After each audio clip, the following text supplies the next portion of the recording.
Ndibuliso tata ngegama elihle lenkosi yami nguYesu Kristu. Ndibulisa imbokotho, ndibulisa umama awunkosi yami abathandazi ngegama elihle lenkosi yami nguYesu Kristu. Ndibulisa abangcwele bonke obhuti abafana intombi uSunday school ngegama elihle lenkosi yami nguYesu Kristu. Ndibulisa indwendwe zethu sezikhona. Siyambonga uThixo zingaphoswanga ile mvuselelo ingaka, ayivuseleli thina sodwa kodwa ivuselela isixeko sale ndawo. Kumnandi ukuba lapha sivile izwi lenkosi sisayiqala lemvuselelo. Waqhubeka uThixo ethetha nathi, waqhubeka uMongcwele esinceda. Namhlanje kumnandi ukuba lapha. Awunkosi yami asikayigqibi ingangaske ngomso kungawanjwa kungasongwa izinto kuhlalwe kule ndawo. Kuhlalwe kule ndawo yaseKapa. Kungahanjwa abayethorweni mabebe nemithandazo bathi bawo khawuphinde wenza inceba khawuphinde usihlalise kule ndawo. Ankosi yami kumnandi. Siyavuseleleka sincedwa ngubawo. Siyambonga uJehova owasincedayo sahlangana esikhona nangale mini yanamhlanje. Kumnandi ukuba lapha. Khawutsho kulusecaleni kwakho kumnandi ukuba lapha. Ungaphoswa angakugqithi uYesu kule mvuselelo. Uthi wena sewungenile uqala uba khona kule ndawo. Nkosi yami ungashiyo lizwi lenkosi. Angakushiya uYesu awunkosi yami ngasemva. Ungashakali. Khawusithathele nje uYesu. Khawusithathele nje uYesu. Uyeke yonke into kodwa uthathe uYesu. Ngoba uYesu yena uzizinto zonke empilweni yomntwana kaThixo. Uzizinto zonke uYesu ezimpilweni zethu. Ufaka ithemba, ufaka impiliso, ufaka into ibingekho ibe khona. uYesu waseNazaretha. uYesu waseNazaretha. Nothi lo wabaprofeti, nothi lo wabefundisi. uYesu waseNazaretha. Bangcwele siyambonga ubawo nakule mina namhlanje izwi lenkosi eliphaya kuTimothy wokuqala uchapter 4 verse 11 to 12 ngegama elihle lenkosi yethu kuYesu waseNazaretha. Ungcwele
Sifunda kwincwadi kaTimothy wokuqala chapter 4 verse 11 to 12. Chapter 4 sawuqala ukufunda kuverse 11. Enhla koverse 6 kunesihloko isicaka esilungileyo sika Yesu Kristu. Verse 11. Zigcine uzibethelele emfundisweni yakho ezindawo. Musa ukuvuma ukudelwa ngabantu ngenxa yokuba usemncinci.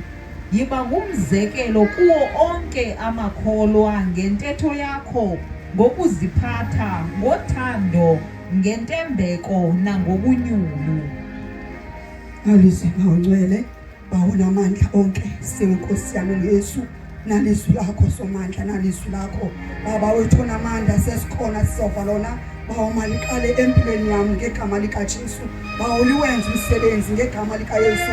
Baba siyabonga Mongcebo usezawuthetha, Baba wethu namandla thetha ngalo Nkosi kwenzeke ngegama elihle lenkosi yethu waseNazaretha oyinkosi. Bangcwele nalizwi lenkosi lithi ubomi bukaTimothy nemfundiso zakhe athethelele ezi zinto ufundise zona, makungabi khona mnye ubudelayo ubuncinane bakho. Nkosi amsuke ube ngumzekelo wabakholwayo. Bangcwele izwi lenkosi liyasifundisa, liyasiqondisa sesikhona endleleni kaYesu Kristu, liyasiluleka uba malihlale kanjani ndingumntwana kaThixo emfundisweni kaKristu, emfundisweni kaKristu. Ndihlale kanjani ndingumntwana kaThixo, ndihambe kanjani. Bangcwele kudingeka uba ndiyeke zonke izinto ndingumntwana kaKristu, ndiyamamkela uYesu njengenkosi nomsindisi, kodwa ndihlale emfundisweni. Ndakufika kuKristu andifikanga Nkosi yami, kufuneka kuqala ndiqoqwe impilo yami, kufuneka kuqala ndifundiswe ukuba funeka ndenze kanjani ukuhlala eswini lenkosi, ndifundiswe ukuba ndihambe kanjani ndingumntwana kaKristu. Lithi izwi lenkosi namhlanje Nkosi yami uthi bathethelele ezi zinto uba ufundise zona, ubuncinane bakho sukubuthela. Angakhathazeki ngoba umuntu Nkosi yami akuthele ngoba uliphethe izwi lenkosi, kodwa wena hlala kuYesu, ungabutheli. Noba umuntu engathathele impilo yakho akunkosi yami akubona umncinci, kodwa into ephathisiweyo yona inamandla. Into enikwe nguJehova inamandla, into enikezwe nguYesu waseNazaretha. Nabantu bangayithela abantu, kodwa yena usomandla akakuthelanga, ukunikile. Bangcwele ukunikile usomandla, akunikwanga ngoye umuntu, unikwa nguye.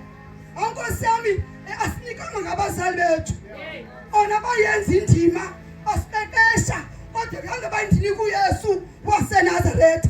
Ngoba kade ngifumana uYesu ndafumana imfundiso uba mandihlale kanjani emfundisweni. Bangcwele sikhona, funeka sihlale kuyimfundiso. Ungabutheni umuntu angayithela lento uyiphathisiweyo, kodwa wena owakubizayo ukunikile, owakubizayo ukunikile. Angathi bakuthele akujongele phansi Nkosi yami, kodwa wena qhubeka uhlale emfundisweni kaSomandla, qhubeka uhlale kuye. Nkosi yami, xa uhlale emfundisweni zikhona izinto ozisuzayo, akhona amaqithiqithi yendela kuye.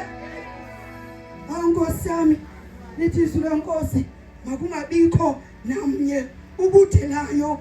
Nkosi yami, ubuncinane bakho suka ube ngumzekelo wabakholwayo ngentetho, suka ube ngumzekelo wabakholwayo.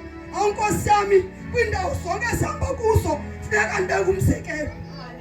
Kwindawo endihamba kuyo, emsebenzini endisebenza kuwo, funeka ndiyiphile le nto, ndibe ngumzekelo ngentetho yam, ngehambo yam, ndiphile. Nkosi yami, ndiphile izwi lenkosi, ndingamjikeli. Ixesha likhoyo ngoku afunekanga simjikele uKristu, funeka ngoku lixesha uba siyiphile le nto ukuze abantu bambone uYesu ezimpilweni zethu emfundisweni. Nkosi yami, lithi izwi lenkosi ibandla lokuqala lalihleli emfundisweni, lalihleli iqhekezelana isonka, lalihleli Nkosi yami emithandazweni. Nkosi yami, siyambonga uThixo ngoba wavusa umkhosi. Yayikhona imikhosi emhlabeni, kodwa yayingafani nalena ivuswe nguSomandla. Uyivusile imikhosi Bangcwele, efuneka thina ngoku sibe libandla elifundiswe nguYesu, sihlale emfundisweni yabangcwele. Nkosi yami, ngentetho ndihambe kanjani ndiphile, ndiphile ndisemsebenzini, ndiphile ekuhlaleni, ndiphile kubamelwane. Athi ndibona umelwane wam ayibone le nkosikazi uba iyahamba. Nkosi yami, sewuhamba ungekavuli umlomo, ungekathethi, athi ihambo yam iyixele uba ngumntwana kaYesu lona uyaphila. Phile Bangcwele, sewukhona ekhaya, phile Nkosi yami, emyenini sengakholwa kodwa iphile lento kodwa wenza izwi lenkosi. Ungamjikeli uSomandla, ungajikeli izwi lenkosi, ungajikeli. Awunkosi amhlala kuye, hlala emfundisweni, uphile kuyo, uhambe ngayo, izakunceda. Izakunceda. Izakunceda kwixesha langoku, ikuncede kwixesha elizayo. Izakunceda kwixesha, iphinde icele kwelizayo ixesha. Siyambonga ubawo, lithi phaya Nkosi yami, suka ube ngumzekelo wabakholwayo ngentetho, ngehambo, ngothando, ngokholo nobunyulu. Nkosi yami, ngokholo ndikholwe. Nkosi yami, kholelwe kwinto zonke. Ndikholwa Nkosi yami, ifamily yami iyeza, iyeza kule ndawo ndithetha kuYesu, kule ndawo ndiphilela kuyo iyeza. Afuneke mna qha ndithi bawo naba Nkosi yami, khawundincede Jehova, ndihambe kakuhle, bekezele endleleni. Nkosi yami, ndibe nyulu, ndikholwe. Nkosi yami, ndikholwe imeko seyingavumi, seyingandivumeli, kodwa ndikholwe. Ndithi bawo nantsi imeko kodwa ndihleli kuwe, ndihlele emfundisweni, yenza ngokwakho. Uzokwenza ubawo, phose kuye, unikele yena. Ube ngathi akuyiboni le meko ngoba uyibona, kodwa uyakholwa uba Nkosi yami iza kwenzeka. Iyagqitha uba uyandigqithisa, uyandisusa, ufuna ndihlale kuyo imfundiso.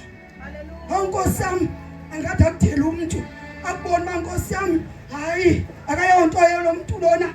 Nkosi yami, zithi itshomi zakutshomi uba nguwe lo ungasindiswa wena, esihamba kunye mosesithaveni esenza zonke izinto. Ungasindiswa wena, nguwe uthetha ngoYesu. Ayisuka mani, angayikholwa. Sakujonga apha kuDisemba, akujonga umuntu afika uDisemba, athi akubona uDisemba, uthanjiki, uthanjiki. Ngoba ufumana into Nkosi yami eyohlula abantu bonke. Ufumana into engumanqoba efika Nkosi itshintshe isimilo, ikuqoqe, ikunikeza amandla. Sawuphelelwa ngamandla, ikunikeza ithemba. Nkosi, hayi Nkosi, siyambonga. Nkosi yami, lithi masihlale imfundisweni, athethelele izinto, imfundiso. Nkosi yami, makungabi khona mni. Nkosi yami, angathi bakujongele phansi, angathi bakujongele phansi emsebenzini, kodwa qhubeka. Funeka ngoku lixesha, Nkosi yami, sihlale kuye, siqhubeke ibe ngathi ingqondo azikho ngoku zikhona. Siqhubeke kuJehova ibe ngathi siyaphophana, kodwa siphophani, sihlale kulona unibisileyo. Nkosi yami, hlala emfundisweni yabangcwele, ndihlale kuyo ukuze uYesu abuye. Ndihlale emfundisweni ngokwethembeka, ndihlale emfundisweni intetho yam ithi ingqinele, ihambo yam ithi ingqinele. Ixesha abangcwele lithi lizwe zikhona inkonzo ezikhonzwa ngabantu, ekhona abafundisi, kodwa bayibona le nkonzo. Nkosi yami, abajike babasalwane bamile kule mfundiso. Nkosi yami, ekhokhelwa nguYesu, bamile babasalwane abajiki bahleli kuyo. Uthi uJehova, hlala emfundisweni. Funeka sihlale kuyo abangcwele imfundiso, sihlale kuyo imfundiso esathetha otata, sihlale kuyo imfundiso sethetha umntwana kaThixo emile, kodwa uhlale emfundisweni. Ungahlali imfundiso Nkosi yami engasukunikeza into namandla. Ungahlali kwinto engasokunikeza ithemba eliphilile. Ungahlali kwinto Nkosi yami athi uhleli kuyo ajike, kodwa wena ube ujonga uhleli kuyo. Kodwa hlala kule, iza kunceda. Hlala kule, iza kunceda. Izohamba nawe forever, izohamba nawe until uyongena euniversity. Umbonga uYesu ukhona euniversity, umbonga uYesu usemsebenzini. Uthi bawo ndikule ndawo. Nkosi yami, uYesu uyasindisa, uyasindisa. Cela nje umama ephaya kuverse 13 ngegama elihle Nkosi yami nguYesu. Verse 13.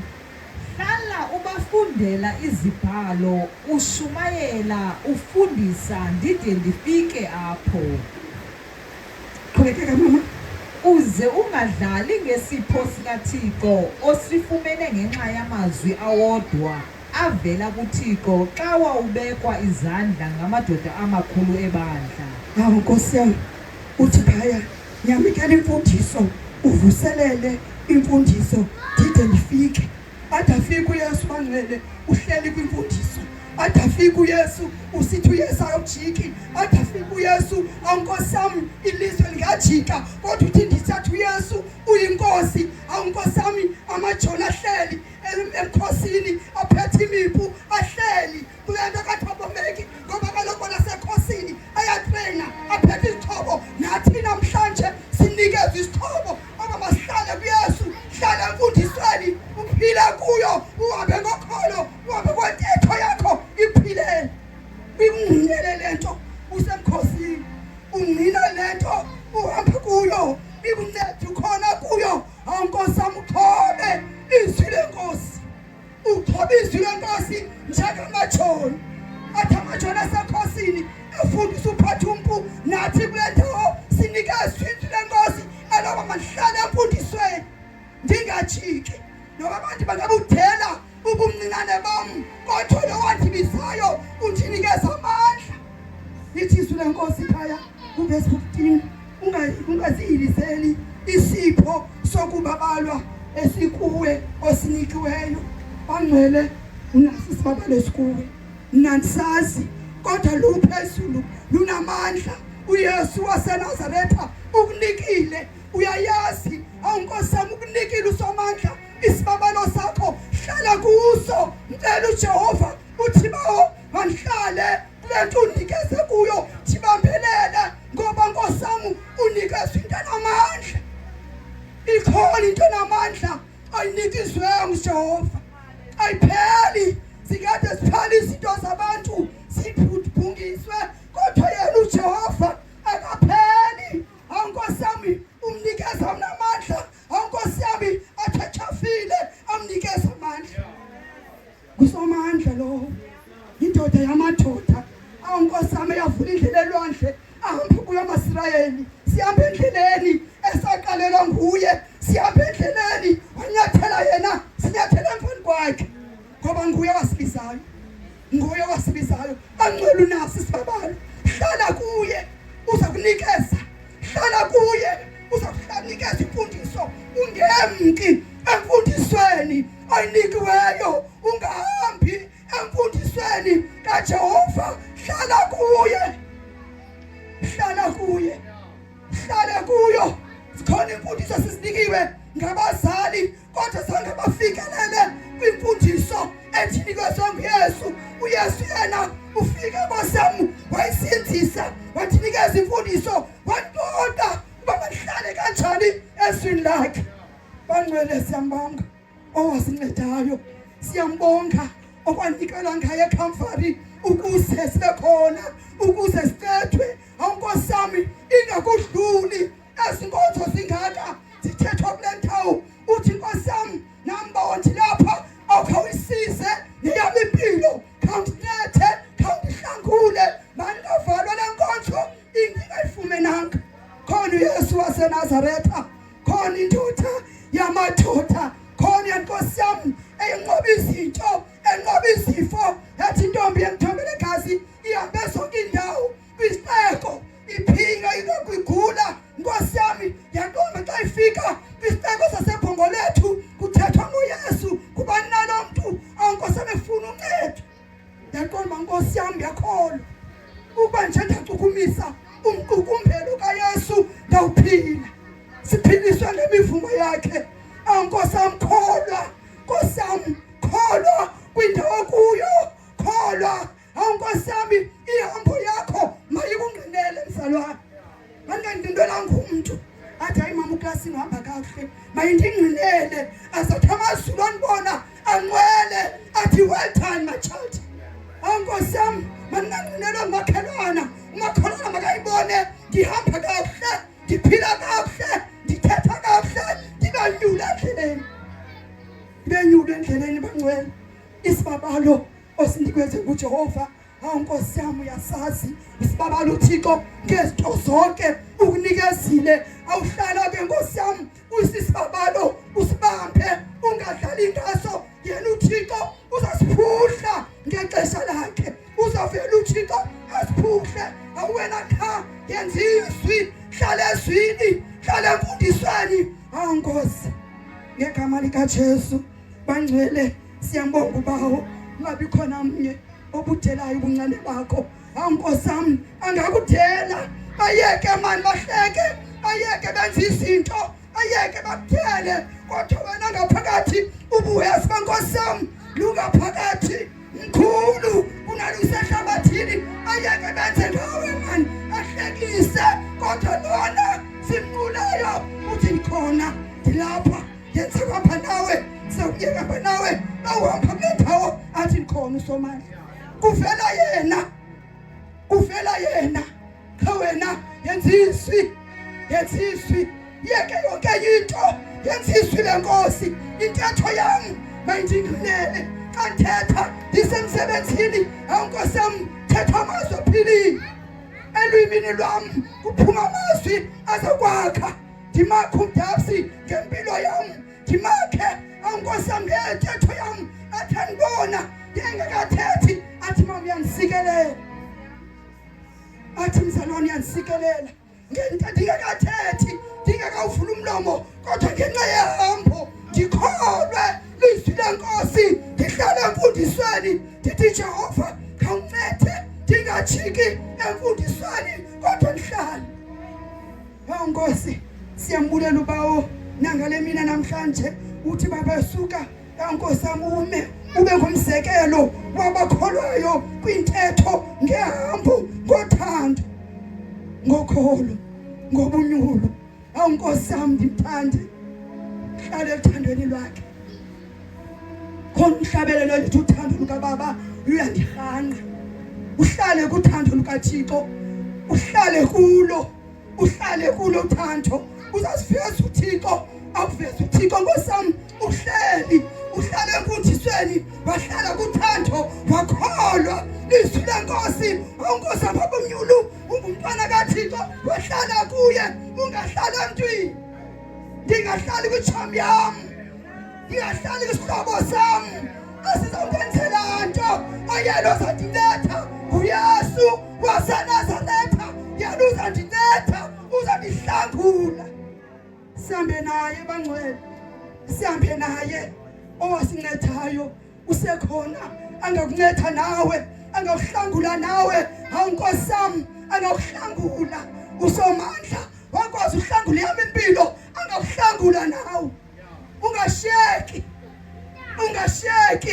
hawu Nkosi yami uthi abangcwele apho bakhona ube khona nawe ungasheki lo unendlebe zokufa makalivizwi leNkosi xa umoya engcwele ethetha namhlanje Nkosi mayisikele izwi leNkosi ngoku ngona phakade amen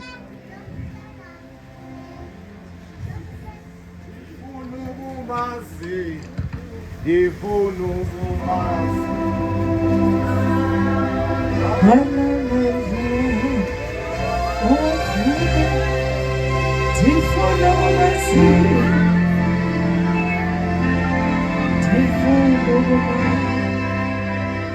Ah